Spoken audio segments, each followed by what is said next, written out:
یہ RFI T V channel ہے اور اس کی یہ ٹیسٹنگ جو ہے وہ آج پہلی مرتبہ ہم اس پر پروگرام کرنے جا رہے ہیں.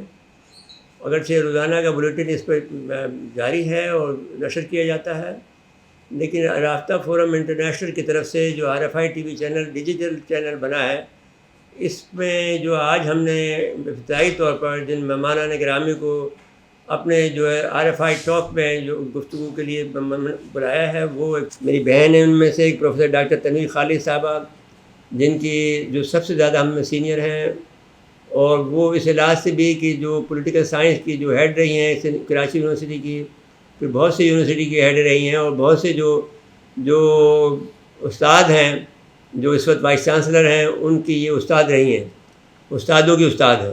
تو میں نے ان کو زحمت دی ہے. پروفیسر ڈاکٹر تنویر خالد صاحبہ کو میں ان کا شکر گزار ہوں کہ وہ تشریف لائیں، عزت بخشی ہمیں اس چینل کے افتتاح کے بعد میں جو پہلا پروگرام ہم کر رہے ہیں بطور ٹیسٹنگ کے، اس پہ آپ کو تشریف لانا ہمارے لیے باعث افتخار ہے. میرے لیفٹ سائڈ پر بیٹھے ہوئے سید حسن حبیب صاحب سفیر ہیں، اور اب اس وقت پروفیسر ہیں IOBM میں، CBM جسے کہتے ہیں، اور انٹرنیشنل ریلیشن پڑھا رہے ہیں. ان کے ساتھ میں ہم سیدھے پروفیسر ڈاکٹر تنویر خالد صاحبہ کے ساتھ جو تشریف فرما ہیں وہ ہمارے دوست ڈاکٹر سید شجاعت حسین صاحب ہیں. یہ ہیڈ آف دا ڈپارٹمنٹ ہیں ماس کمیونیکیشن کے جناح یونیورسٹی کے. تو ہم ان کو خوش آمدید کہتے ہیں. ہمارے پرانے ساتھی ہیں، اور ہم اپنے پرانے ساتھیوں کو ہم کبھی بھولتے نہیں ہیں اور یاد رکھتے ہیں. پھر ہمارے ساتھ میں ہمارے نئے دوست بنے ہیں جن کو ہم نے بہت نفیس پایا ہے. بریگیڈیئر ریٹائر کرار حسین صاحب ہیں، میں ان کا شکر گزار ہوں کہ وہ بھی تشریف لائے ہمارے کہنے پر.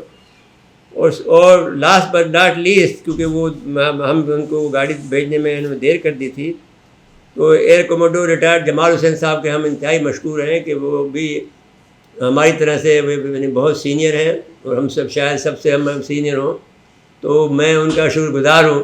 ہمارے بہترین دوست بریگیڈیئر ریٹائر کرار حسین صاحب کا کہ انہوں نے یہ وقت عنایت فرمایا. RFI چینل کا جو افتتاح ہوا ہے وہ 16 مئی 2023 کو ہوا ہے. لیفٹیننٹ جنرل خالد احمد کدوایی صاحب کے، جو سابق DG ہیں SPD کے اور ایڈوائزر ہیں ڈیولپمنٹ کے نیشنل کمانڈ اتھارٹی کے. انہوں نے یہ یہاں پر افتتاح کیا یہاں آ کر خود. تو میں ان کے ہی جملوں سے یہ گفتگو شروع کرنا چاہتا ہوں، جو کہ خاص طور پر انہوں نے ہماری جو انٹریکشن میگزین ہے اس کے لیے انہوں نے ایک مضمون لکھا. اس میں اس کا ترجمہ ہم نے اس کو انگریزی میں بھی چھاپا اور اردو میں بھی چھاپا. اس میں سے ایک خاص جو ہے ان کا جملہ ہے وہ میں آپ کی خدمت پہ پیش کرنا چاہتا ہوں. انہوں نے کہا ہے کہ عالمی تناظر میں جوہری یعنی جہریت کا جوہری علاج کے امکانات پر بحث کرتے ہوئے سب کچھ اچھا ہے. میں اپنی گردن بارگاہ الہی کے سامنے جھکانا چاہتا ہوں اور اعتماد کے ساتھ کہنا چاہتا ہوں کہ پاکستان کے لیے خواہ اقتصادی لحاظ سے ہو یا سیکورٹی لحاظ سے جوہریت کا جوہری علاج جو خدا کا بھیجا ہوا ہے وہ پاکستان کے پاس ہے. اور ان دونوں شعبوں میں پاکستان کے بہت سے خدشات کو دور کرنے کے لیے اچھی طرح سے کام کیا. فوجی لحاظ سے پاکستان کی جوہری صلاحیت بلا شبہ ایک حفاظتی علاج کے لیے اثاثہ ثابت ہوئی ہے. جہریت کے لیے جہریت کا حفاظتی علاج ہے اس کے لیے اثاثہ ثابت ہوئی ہے، کیونکہ پاکستان کے مشرق میں اس کے مخالف روایتی قوتوں کے عدم توازن کے دیرینہ منصوبے کو تسلی بخش طریقے سے حل کیا ہے. فل اسپیکٹرم ڈیٹرنس یعنی مکمل خوف اور ڈراوا اور قوس قزح کے رنگوں کی طرح کی پالیسی کے ذریعے واضح جوہری ہتھیار کی مضبوط صلاحیت کے وجہ سے پاکستان اپنے پڑوسی ملک کی ممکنہ جارحیت سے محفوظ ہے. میں نے متعدد مواقع پر یہ بات کہی ہے اور اس بات پر زور دینے کے لیے دہرانا چاہوں گا کہ پاکستان کی جوہری صلاحیت عظیم توازن کے طور پر جنوبی ایشیا میں امن کے قیام کا ایک آلہ ثابت ہوئی ہے اور ضامن ثابت ہوئی ہے. اگر ہم تاریخ کا مطالعہ کریں تو جب یہ بارود کا دور شروع ہوا تو بارود کے دور کے اندر جنگ قازہ کے اندر جو ہماری شکست ہوئی تھی، جو امام شامل کو شکست ہوئی تھی، اس کے بعد سے ہمارے پاس کوئی بڑا جدید ہتھیار نہیں بن سکا ہے. اور اگر ہتھیار ہمیں ملا اللہ کی طرف سے تو پھر یہ بڑا ہتھیار ملا جو کہ ایٹمی ہتھیار ہے، جس کے بعد میں ہم یہ کہہ سکتے ہیں کہ ہم اس قابل ہو گئے ہیں کہ دنیا کے اندر یہ کم سے کم یہ خطرہ ہمارا کم منیمم ہو گیا ہے پھر اس سے بھی آگے بڑھ کر ہم نے سیکنڈ اسٹرائک کیپیبلٹی حاصل کر لی. پھر ہمارے پاس آپ یاد کریں کہ ہمارے پاس جو ہے وہ 3 فورسز ہیں جو کہ نیوکلیر فورسز ہیں. آرمی نیوکلیر فورس ہے ہماری الگ ہے, ہماری ایئر فورس کی نیوکلیر فورس الگ ہے, ہماری نیوی کی نیوکلیر فورس الگ ہے, اور ایک کمانڈ اتھارٹی کے تحت ہے جو کہ بڑے سسٹم کے تحت کام کرتی ہے. اور وہ لوگ یہ بھی کہتے ہیں کہ پاکستان کا جو سسٹم ہے is one of the latest اور سوفسٹیکیٹڈ جو ایٹامک پروگرام ہے. اب اس پر آپ تبصرہ کریں گے. میں سب سے پہلے گزارش کروں گا جناب محترمہ ہماری بہن پروفیسر ڈاکٹر تنویر خالد صاحبہ سے کہ وہ اپنے خیالات کا اظہار فرمائیں. بہت شکریہ. اور اس موقع پر میں یہ بھی کہنا چاہوں گی کہ نہ صرف پاکستان کو قابل تسخیر بنایا ہماری اس کامیابی سے، بلکہ یہ کہ ہمارے لیے باعث فخر بات بھی ہے، اور کئی بار ہم آزما بھی چکے ہیں اور ہم سمجھتے ہیں کہ عالمی معاملات میں بھی اور خطے کے معاملات میں بھی ہمیں اسی کی وجہ سے کافی حد تک تحفظ بھی حاصل ہے. اس کا استعمال تو ہر کوئی جانتا ہے کہ اس کے استعمال کے بعد جو نتائج نکلتے ہیں وہ بہت ہی زیادہ تکلیف دہ اور انسانیت کے لیے نقصان دہ ہوتے ہیں، لیکن اس کی موجودگی وہ لوگوں ہم سب کو ریاست کی حیثیت سے اس نقصان سے بچاتی ہے، اس لیے کہ ہم نے خاص طور پر ایک ڈیٹرنس کی حیثیت سے اس کو بنایا ہے.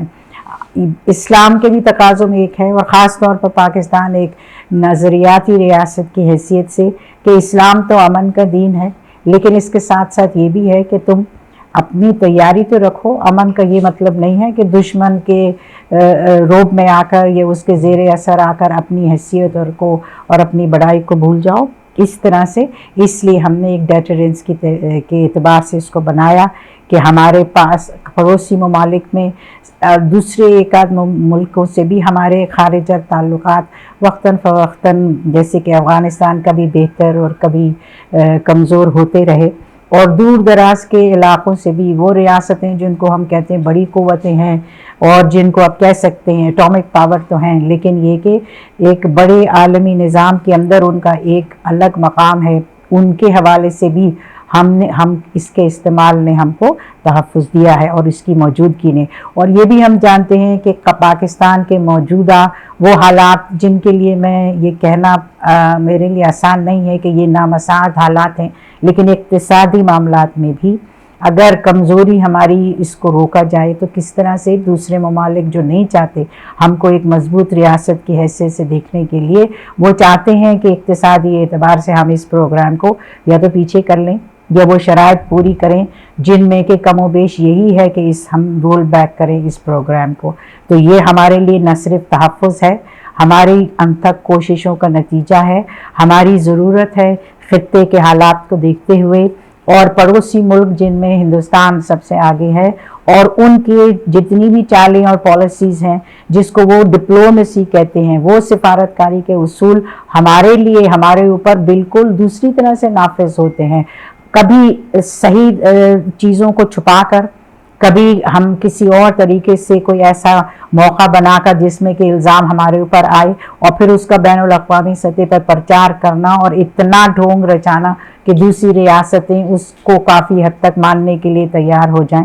تو یہ سب چیزوں کی موجودگی میں میں سمجھتی ہوں کہ یہ بہت اچھی بات ہے، اور ان کو بھی یہ معلوم ہے، دوسرے ممالک کو بھی، چاہے دور ہوں یا قریب، کہ ہم کبھی بھی اس کا غلط استعمال ہم نے نہیں کیا، اس کا تحفظ مکمل طور پر کرتے ہیں. دوسری ریاستیں جنہوں نے ایک معاہدہ بنا ہے نان پرولیفریشن ٹریٹی، جنہوں نے اس کی ابتدا کی، وہ سب ایٹمی طاقتیں تھیں.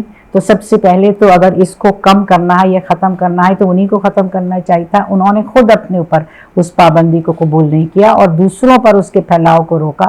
تو ہم یہ سمجھتے ہیں اس لیول پر بھی کہ اس کا غلط استعمال نقصان دہ ہو سکتا ہے، لیکن کیوں ہوگا؟ اگر ایک ریاست اپنے آپ کو ثابت کر چکی ہے ہر لحاظ سے کہ وہ مضبوط بھی ہے، اس کے ساتھ ساتھ ذمہ دار بھی ہے، تو پھر اس پروگرام کو کیوں پیچھے کریں جبکہ اس کا پڑوسی ملک اس پروگرام کا ٹیسٹنگ بھی کر چکا ہے. ان کے ملک میں کئی دفعہ ایٹمی جس کو ہم کہتے ہیں تابکاری کے نتائج تھے. بھوپال میں ایسا ہوا, دوسرے بھی ایک اور جگہ پر ہندوستان میں ہوا. ہمارے یہاں تو ایسی کوئی چیز نہیں ہوئی, لیکن ان پر یہ پابندی نہیں ہے. اس لیے کہا جاتا ہے کہ امن کے خاطر پاکستان کیوں نہیں اس پر دستخط کر رہا. اگر نہیں کر رہا تو زبردستی پھر کروائیں, اقتصادی اتنی بدحالی کر کے کہ مجبور ہو جائیں. لیکن پاکستان اور اس کے عوام اور اس کی حکومت چاہے کوئی بھی ہو, اس چیز کے لیے کبھی راضی نہیں ہوں گے کہ اس کو رول بیک کیا جا سکے. جی بہت بہت شکریہ ڈاکٹر تنویر خالد صاحبہ. انتہائی مشکور ہیں کہ آپ نے اس کو بہت واضح کیا. یہ کہا کہ ہم بہت ذمہ دار ایک ریاست ہے, ایٹمی ملک ہے, اور ہم اپنی ذمہ داری کا ثبوت دے رہے ہیں, لیکن ہمارے کو ریکگنیشن نہیں مل رہی ہے کہ ہم ذمہ دار ملک ہونے کا, یا ہم پہ کم سے کم اعتراض جب بھی جاتے ہیں اٹھا دیتے ہیں. تو میں اب جاتا ہوں ایئر کموڈور ریٹائر جمال حسین صاحب کی طرف. جی ان کے ساتھ میں یہ ایک تو یہ بات میڈم نے ذکر کر دیا کہ ان کے یہاں پر بہت سے کیسز ہوئے ہیں انڈیا میں, لیکن اس کا ذکر نہیں ہوتا ہے. جیسے بھوپال کا ذکر کیا انہوں نے, لیکن ساتھ ساتھ میں وہ بلیک مارکیٹنگ بھی وہاں بہت ہوتی ہے, یعنی جو ان کی یوریننگ کی, اور بہت زیادہ لوگ سائنسداں مارے بھی جاتے ہیں. جو شکر ہے کہ ہمارے یہاں کوئی کیس ایسا نہیں ہوا. تو آپ فرمائیں, یا اگر اس پر بات کرنا چاہیں تو اس پہ کر لیں, یا جو بات آپ کرنا چاہتے ہیں تو اس پہ کر لیں. شکریہ. پہلی بات تو یہ کہ بہت مختصر سے ہماری نیوکلیئر ویپن کی ہسٹری, تاریخ اگر دیکھیں تو ذوالفقار علی بھٹو سے آغاز ہوا تھا 74 پوکھران کے بعد, اور اس کو پھر اسے پھر ذوالفقار علی بھٹو کے بعد ضیاء الحق نے اسے کنٹینیو کیا, اور 85 میں تقریباً اس کو اقتدار پر پہنچا دیا. We had a crude nuclear bomb ہمارے پاس 85-86 میں ہمارے پاس تھا, بٹ ڈیلیوری سسٹم کا تھوڑا مسئلہ تھا. اس کو دین غلام صاحب continued with it, and then 98 میں فائنلی ہم نے اسے ایکسپلوژن کر کے فرام کوورٹ نیوکلیئر پار ہم اوپن نیوکلیئر پار ہم بن گئے. اچھا, میں یہ کہنا چاہتا ہوں کہ نیوکلیئر ڈیٹرنس کے بارے میں یہ تھوڑی سی کہ نیوکلیئر ڈیٹرنس کے دو حصے ہیں. ایک نیوکلیئر ایکٹیو ڈیٹرنس ہوتا ہے, جیسے آپ کے پاس نیوکلیئر ویپنز ہے, آپ اس کو استعمال کرتے ہیں, دوسرے کنٹری کو کوئی ایسی حرکت نہ کرے جو آپ کو نقصان ہو, تو وہ ایکٹیو نیوکلیئر جیسے امریکہ کرتا ہے, سوویت یونین کر سکتا ہے. اور ایک پیسیو نیوکلیئر ڈیٹرنس جو ہم کرتے ہیں, یعنی کہ اگر ہم پہ حملہ ہوگا اور ایک کوئی کراس ہو جاتا ہے لمٹ, تو ہم تھریٹ کرتے ہیں کہ ہم نیوکلیئر ویپن استعمال کریں گے. مزے کی بات یہ ہے کہ نیوکلیئر ویپن میں کہتے ہیں it's not a weapon of use, اسے ڈیٹرنس کی ویپن ہے نا, لیکن ڈیٹرنس اس وقت آپ کے کام آئے گا جب دشمن کو یہ یقین ہو کہ when push come to shove آپ استعمال کریں گے. اگر اس کو ذرا بھی شک ہو جائے کہ آپ اس کو نہیں استعمال کریں گے, نیوکلیئر ڈیٹرنس نہیں ہوتی. تیسری چیز ہے کہ ہمارے نیوکلیئر ڈیٹرنس انڈیا پاکستان کا اور امریکن اور سوویت یونین میں ایک بڑا فرق ہے. سوویت یونین امریکہ اور امریکنس کے جب بھی نیوکلیئر وہ جنگیں ہوتی تھی, جیسے کیوبن کرائسس ہو گئے اور یا کوئی اور بھی کرائسس ہو گئے, تو اس میں صرف یہی دو فریق ہوتے تھے, امریکہ اور سوویت یونین, اور ان دونوں فیصلہ کرنا تھا کہ نیوکلیئر ویپن استعمال ہوگا یا نہیں ہوگا. ہمارے یہاں مختلف ہے ذرا. جب بھی نیوکلیئر ویپنس ٹمپریچر ہائی ہوتا ہے, جو ہم نے دیکھا تھا کارگل کے کانفلکٹ میں, ٹمپریچر ہائی, امریکنس کو یہ شک ہوا, وہ کہتے ہیں کہ ہم نے اپنے نیوکلیئر بامس جو ہے وہ ہمارے اپنے میسائل میں ہم نے اس کو میٹ کر دیا. دیٹ مینس نیوکلیئر ٹمپریچر بہت ہائی ہو گیا تھا. دنیا کا پریشر آتا ہے, کس پہ آئے گا, جسے وہ سمجھتے ہیں انہوں نے ایگریشن کی ہے. 98 میں ہم پہ پریشر آیا, بیکاز ہم پہ الزام تھا کہ ہم نے کارگل کے احتجاج کی تھی. 2001-2002 میں انڈیا پر پریشر آیا, بیکاز انہوں نے حرکت کی تھی. سملرلی 2019 میں انڈیا پر پریشر آیا.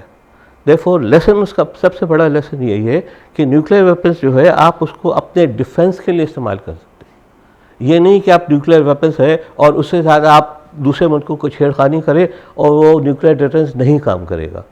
یہ لیسن ہم نے کارگل سے سیکھا ہے, اور انشاءاللہ اسی پہ ہم فالو کرتے رہیں تو بڑی اچھی بات ہوگی. آخر میں نیوکلیئر ویپنس کا ایک بڑا پیراڈاکس ہے نا. ایک تو آپ کا نیوکلیئر ڈیٹرنس ہوتا ہے, اس کے بعد نیوکلیئر تھریش ہولڈ ایک چیز ہوتی ہے کہ کب آپ اسے استعمال کریں گے. وہ اس کو کہ تھریش ہولڈ کہتے ہیں نا, کہ اگر یہ ہے کہ کچھ کہتا ہے کہ آدھا ملک چلے جائے, ایئر فورس ختم ہو جائے, آرمی ختم ہو جائے گا, دیز آر سبجیکٹو کے. لیکن مزے کی بات یہ ہے کہ اگر آپ کے پاس نیوکلیئر ڈیٹرنس ہے اور کنونشنل فورسز بھی بہت اچھے ہیں, تو آپ کا نیوکلیئر تھریشر کافی اونچا ہوتا ہے. اگر کنونشنل فورسز دشمن کے مقابلے میں بہت کم ہے تو آپ کا نیوکلیئر ڈیٹرنس کافی نیچے ہوتا. جو پیراڈاکس یہ ہے کہ جب آپ کا نیوکلیئر ڈیٹرنس بہت اونچا ہوتا ہے تو آپ ایک بہت بڑا مارجن چھوڑ دیتے ہیں جہاں پہ دشمن آپ کو کنونشنل وار لگ سکتا ہے، جو انڈیا کہتا ہے نا کہ ہم کنونشنل وار کر سکتے ہیں. لیکن اگر آپ نیوکلیئر ڈیٹرنس کو نیچے کر دیں تو وہ کنونشنل وار کی بھی وہ اس کی لمٹ بہت کم ہو جاتی ہے. اینڈ دیٹ از ویئر ہمارا ٹیکٹیکل نیوکلیئر ویپنس جو ہے نا، کہ ٹیکٹیکل نیوکلیئر ویپنس کا یہ ہے کہ جب استعمال ہوا اور یہ ڈکسن کے زمانے میں شروع ہوا تھا، انہوں نے کہا کہ بھئی یہ دیکھو اگر سوویت یونین کچھ کرتا ہے تو میرے پاس دو ہی آپشن ہیں، یا تو میں نیوکلیئر ویپن کروں یا کچھ نہ کروں. تو انہوں نے ٹیکٹیکل نیوکلیئر ویپنس بتایا کہ نہیں، آپ چھوٹے چھوٹے بمب سے استعمال کریں اور استعمال کر کے آپ اس کے بعد پیس ٹائم ہو جائے. مزے کی بات یہ ہے کہ جب انہوں نے وار گیمز کی تو جب یہ چھوٹے والے استعمال ہو کے بڑے والے بھی آ گئے. اس کا مطلب ہے کہ وہ کہنا تھا کہ چھوٹے سے آپ کر سکتے، that was disproven in all war games امریکہ میں.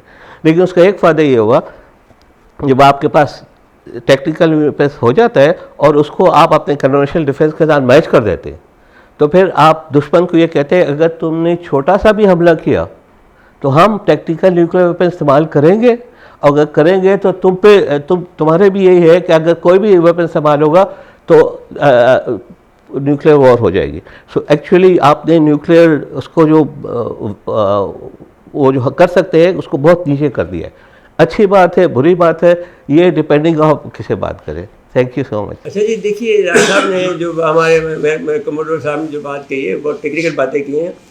تو انڈیا نے جب یہ دیکھ لیا کہ ہمارے پاس جو ایٹمی طاقت ہو گئی ہے، تو انہوں نے پھر یہ روایتی ہتھیاروں کے اندر اپنی پیش رفت شروع کی اور جو کولڈ اسٹارٹ ڈاکٹرن بنایا کہ صاحب ہم 8 جگہ سے ان کے گھسیں گے اور ہم ان کے زمین پہ قبضہ کر لیں گے اور پھر بعد میں ان کو گھٹنے ٹیکنے میں مجبور کریں گے.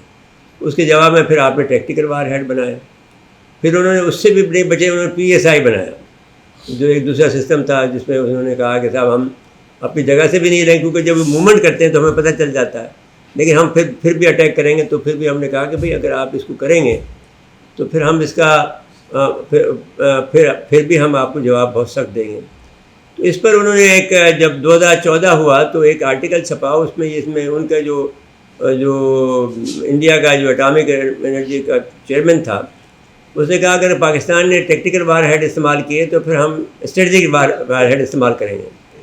تو وہ ہم نے چھاپا بھی اپنے انٹریکشن میں، ہمارا میگزین میں چھپا ہوا ہے، کیونکہ ابھی بھی یہ بات ہم کہہ سکتے ہیں کہ پورے پاکستان کے اندر انٹریکشن جو ہے وہ ایک اسٹریٹجک معاملات میں آج سے نہیں 2007 سے اپنے اس کے آرٹیکل لکھ رہا ہے. تو اب اس کے آرٹیکل چھاپ رہا ہے اور اس میں مسلسل اس کے اندر موجود ہے. اگر یہ ہمارے پاس 4 اسپیئر کاپیاں ہیں تو ہم اب ایک تو یہ ہے کہ ہم چاہتے ہیں کہ Pakistan institute of international affair کو دے دیں، جو کہ 15 سال کی ہیں میگزین کی کاپیاں، اور دوسرا جو ہے ایک ہم اپنے پاس رکھیں گے، ایک دو پھر کہیں جو ہمارے سسٹر کمپنی سسٹر جو ادارے ہیں، سس ہے اور BTTN ہے، ان کو دے دیں. ناظرین کرام، یہ لیتے ہیں بریک اور بریک کے بعد حاضر خدمت ہوتے ہیں.